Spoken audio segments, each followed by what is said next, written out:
Welcome to Tell Me, David, Queer Stories, Past and Present. This story originally aired on This Way Out, the international LGBTQ radio magazine.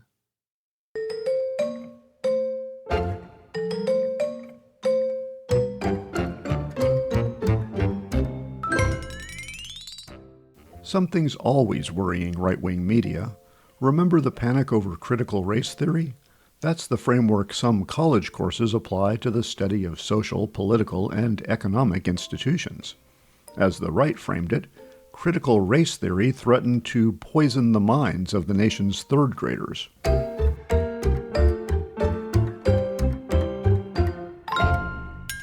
The problem, of course, is that hardly anyone actually applies critical race theory in the real world.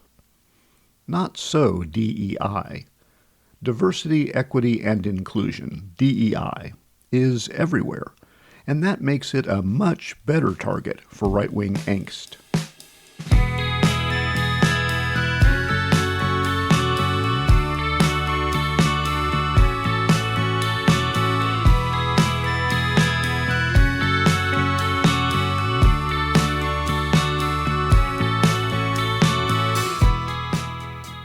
I'm David Hunt.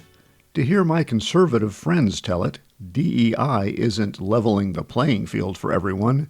It's hurting people like me, white middle-class professionals, whose jobs, promotions, and raises are going to others, people they characterize as diversity hires. Don't worry, I'm doing fine. And I'm not alone. In fact, in the first quarter of 2024, the unemployment rate for white workers was just 3.1%. For blacks, it was almost double that, 6%. If DEI has done anything, it's helped companies become more adaptable in a changing world. That's according to a 2023 study by Bain & Company. Adaptability, in turn, results in better revenue growth, shareholder return, and EBIT margins, according to Bain. EBIT stands for Earnings Before Interest and Taxes, and it's used to measure a company's profitability. The bottom line, companies that are more diverse and welcoming adapt better to change and are more profitable. DEI is a good thing. But the perception among conservatives is much different, thanks to the constant barrage of anti-diversity messages on the right.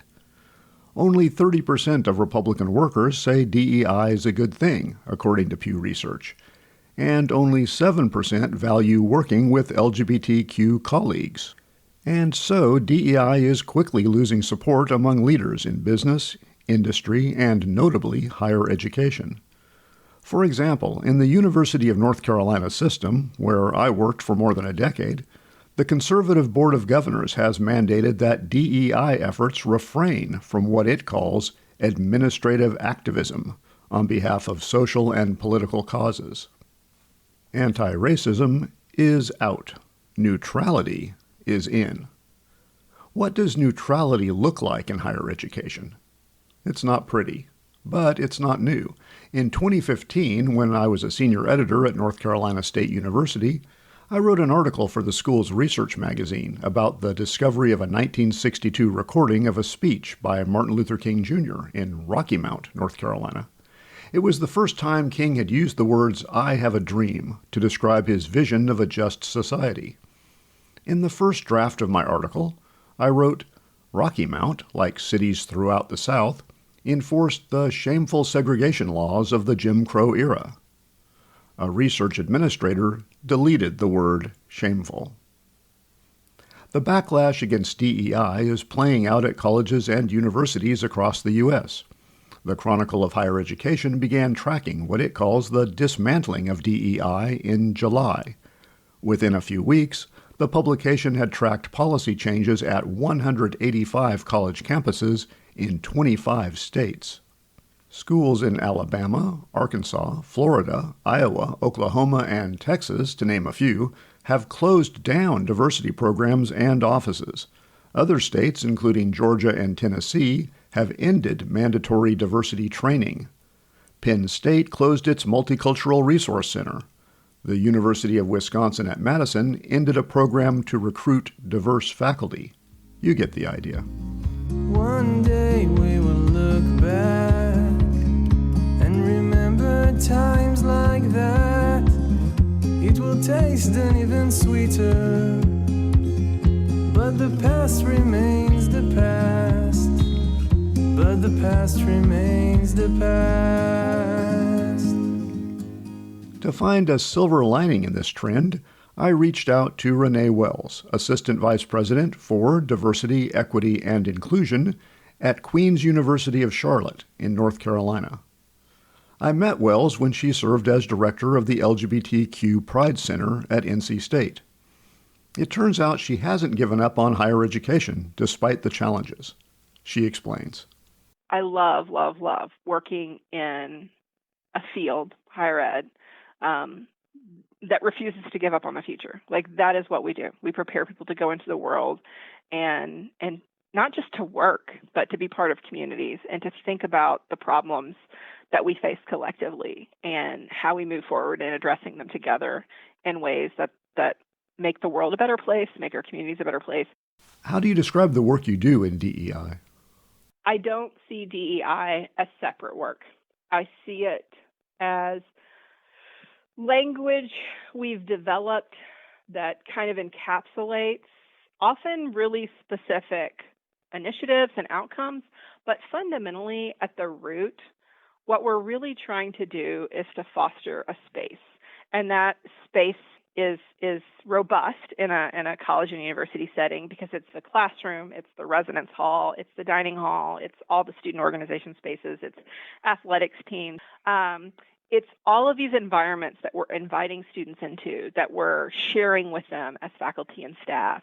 We want those spaces to be spaces where students can grow in, can learn in, right? Because a lot of students come into higher ed and they're nervous.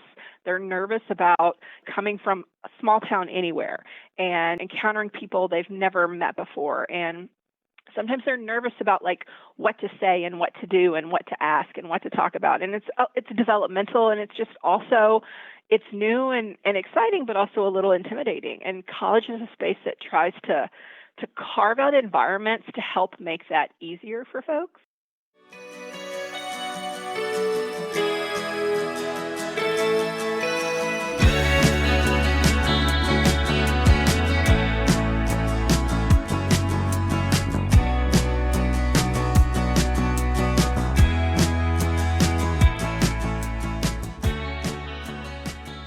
You are listening to This Way Out, the international LGBTQ radio magazine. I'm David Hunt, continuing my conversation with Renee Wells on the dismantling of diversity, equity, and inclusion efforts in higher education and beyond. Wells is the Chief Diversity Officer at Queen's University of Charlotte in North Carolina. Since Queen's is a private institution, it doesn't have to enact policies mandated by the public University of North Carolina system. I asked Wells how her colleagues across higher education are dealing with the growing pressure to roll back diversity initiatives.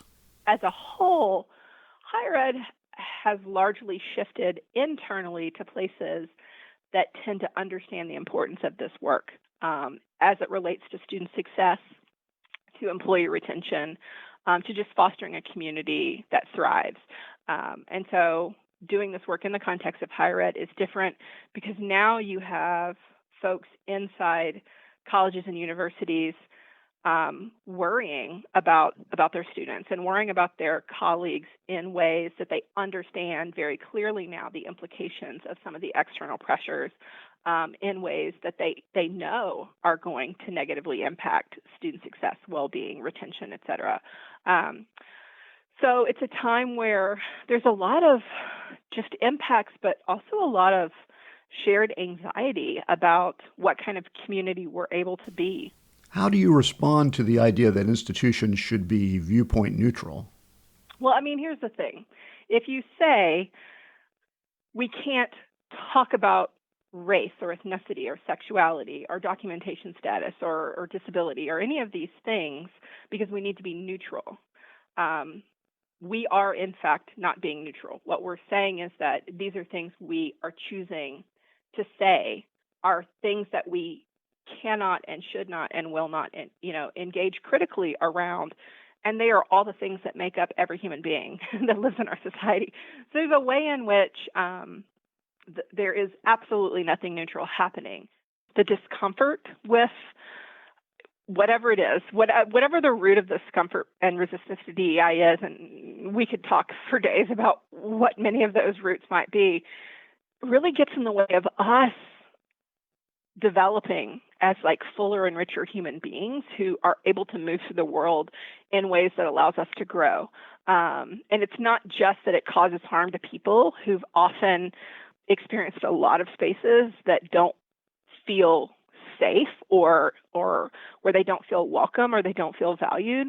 All of us are made smaller by the fear of really thoughtful and intentional community engagement. And, I think if there's anything I think about on a daily basis, it's like, what a depressing place to come to as a human species, that we are afraid of each other or that we're uncomfortable around each other. And so we retreat in ways that make us have less robust lives and allow a lot of people in our communities to feel unwelcome or unsafe. It's a really, really, really sad world to raise children into, who are then maybe less caring and compassionate and less focused on trying to work in community with others to make a world where everybody can thrive. Do you have advice for people in institutions who are facing a backlash against DEI? For people who want to continue creating welcoming, thriving, healthy communities, schools, and workplaces? If we make it about community and about relationships, it makes it much more grounded in what we do in all the spaces we navigate. No one goes into a learning environment without an understanding that there's a classroom full of students and that they're going to interact with each other.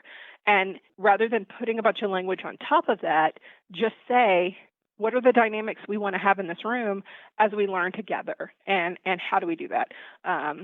So, I think in the end, DEI actually should be something that we all want, because ultimately it is about what are the relationships that are healthy and productive in shared spaces, and what are the skills that allow us to have those relationships with each other. And so the thing about communal spaces is that we get so much more out of them when we're really thoughtfully engaging with each other. And we only thoughtfully engage with each other when we're invited to do so, and the space where that happens is actually responsive, and what we are each contributing is valued. And then it becomes much more nuanced. And so, you might have institutions right now that are populated with people who maybe don't care or who feel pressured not to care. But, in the background, a lot of people care. A lot of people are finding ways to make sure that those around them feel cared for, and that we're raising generations who know how to care for each other. And so, the pendulum is a lot of things, but it's also understanding that as people go out into the world and they become future social workers and future educators and future everything, we're sending people out in the world who care.